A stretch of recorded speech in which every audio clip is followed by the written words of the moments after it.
Have you been walking around your house and you thought, man, I might have wood rot?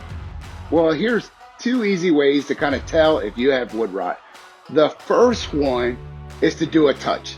If you go to your door frame and you start touching it with your finger or your pen and you can break through it and it's that soft, you know you have wood rot and it's time to replace it.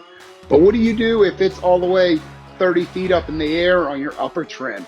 The best way when you're doing a visual inspection is to look to see if the wood is wavy at all or unusually dark and black in color. So those two factors are usually a telltale sign that you have wood rot. And you want to know why you need to replace it? It will keep the water from coming in the house and doing more damage. It'll also keep the termites away. So those are two reasons you want to replace your wood rot.